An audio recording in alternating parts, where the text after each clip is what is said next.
ആടുജീവിതത്തിൻ്റെ വാർത്തകൾ ഇപ്പോഴും അവസാനിക്കുന്നത് എല്ലാ പ്രാവശ്യവും നമ്മൾ ഇപ്പോഴും കേൾക്കുന്നുണ്ട്. വീണ്ടും ഈ ഒരു ചടങ്ങിൽ ബ്ലെസ്സാറിനെ കാണാൻ പറ്റിയതിൽ വളരെ സന്തോഷം. ആമിൻ്റെ വിജയവുമായി ബന്ധപ്പെട്ട് 2 വാക്ക്. അതോടൊപ്പം തന്നെ ബ്ലെസ്സി സാറ് ഇനി 2025-ലും 2026-ലൊക്കെ ഉറ്റുനോക്കുന്ന എന്തൊക്കെയാണ് സിനിമയിലും കൂടെ എല്ലാവർക്കും കേൾക്കാനൊരു കൗതുകം കാണും. എല്ലാവർക്കും വളരെ സന്തോഷമുള്ള ഒരു സമയമാണ്. പ്രത്യേകിച്ച് ഒരു സംവിധായകൻ്റെ ആദ്യ സിനിമ ഇങ്ങനെ ആഘോഷിക്കാൻ കഴിയുന്നു എന്ന് പറയുന്നത് ഇൻഡസ്ട്രിയെ സംബന്ധിച്ചിടത്തോളം വളരെ അഭിമാനമുള്ള കാര്യമാണ്. ഞാൻ ഇതിനെ വിളിച്ച് പറയുമായിരുന്നു, ആദ്യത്തെ ഒരു പ്രോജക്റ്റ് തന്നെ ഇത്രയധികം വലിയ രീതിയിൽ ചെയ്യാൻ സാധിച്ചു എന്ന് പറയുന്നത് അതിന് എല്ലാ സാഹചര്യങ്ങളും ഒരുക്കിയ ഇതിൻ്റെ നിർമ്മാതാക്കളായ ലിസ്റ്റിനും ഡോക്ടർ സക്രിയയ്ക്കുള്ള നന്ദിയും സ്നേഹം അറിയിക്കുകയാണ്. പിന്നെ ബേസിലിനെ കുറിച്ച് ബേസിലിന് എനിക്ക് അവാർഡ് കൊടുക്കാൻ കഴിയുന്നു എന്ന് പറയുന്നതും അല്ലെങ്കിൽ മൊമെൻ്റ് കൊടുക്കാൻ കഴിയുന്നു എന്ന് പറയുന്നത് സന്തോഷമുള്ള കാര്യമാണ്. ഇന്ന് ബേസിലിൻ്റെ സിനിമ ഇന്ന് റിലീസ് ചെയ്തു. കുറച്ചു മുമ്പ് അതിനെക്കുറിച്ച് ഒരുപാട് നല്ല സംസാരങ്ങൾ കേട്ടതിന് ശേഷം നേരിട്ട് അഭിനന്ദിക്കാനോട് കഴിയുന്ന ഒരു അവസരമായിട്ട് ഇതിനെ കാണുവാണ്.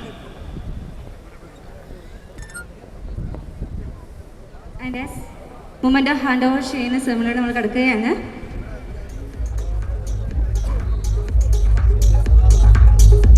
ബേസിൽ ജോസഫിന് ബ്ലെസ്സി സാർ മൊമെൻ്റ് നൽകുകയാണ്. ARM മൂവിയുടെ success celebration. A round of applause for this wonderful moment, ladies and gentlemen, please.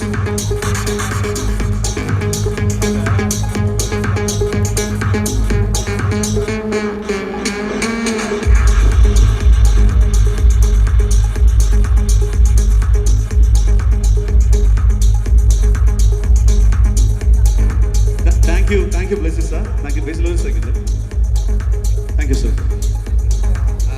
Blessy സാറിൻ്റെ ഈ ഒരു മൊമെൻ്റ് മേടിക്കാൻ ഇങ്ങനൊരു അവസരം ഒതുക്കിയതിൽ ഒരുപാട് സന്തോഷം.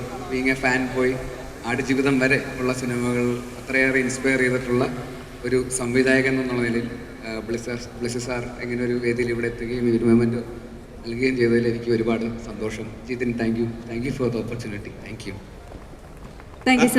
ബേസിൽ. അതോടൊപ്പം തന്നെ കഴിഞ്ഞ ദിവസം നമ്മൾ എമ്പുരാൻ്റെ ഫംഗ്ഷനിൽ വെച്ച് കണ്ടപ്പോൾ ലാലേട്ടൻ്റെയും മമ്മൂക്കയുടെയും ബാക്കിൽ ഇരുന്നുകൊണ്ട് വൻ മരങ്ങൾക്കിടയിൽ നിന്നൊരു കമൻറ്റ് കണ്ടു. അതിനുശേഷമുള്ള ഒരു മുട്ട പപ്സ് ഇപ്പോൾ ആയിട്ട് ലോകം മൊത്തം ചുറ്റിക്കൊണ്ടിരിക്കുകയാണ്. ടൊവി ഉണ്ടായിരുന്നെങ്കിൽ ടൊവിയെ കൂടെ വിളിച്ച് സംസാരിക്കണം എന്നുണ്ടായിരുന്നു. ഇനി ബൈ ചാൻസ് ഇവിടെ ടൊവിയെ മിസ് ചെയ്യുകയാണെങ്കിൽ അതുമായിട്ട് ബന്ധപ്പെട്ട് എന്തെങ്കിലും സംസാരിക്കാനുണ്ടോ, അല്ലെങ്കിൽ ആ മുട്ട പപ്സ് പിന്നെ എന്തായി? അവിടെ കഴിഞ്ഞു. അത് ഇത്രയും ഒക്കെ വഴി ചെയ്ത് മുട്ട പപ്സ് കഴിക്കുന്ന വീഡിയോ വരുമെന്ന് ഞാൻ വിചാരിച്ചില്ല. ടെക്നോളജിയുടെ ഒരു വളർച്ചയെ ഇപ്പൊ കൈ കൊടുക്കാനൊക്കെ ഭയങ്കര പ്രശ്നമാണ്. ഞാൻ ടോയ്ക്ക് കറക്റ്റ് കിട്ടി. Thank you. ഒരു ഗംഭീര കൈയടി for Basil Joseph, the real entertainer, actor, director.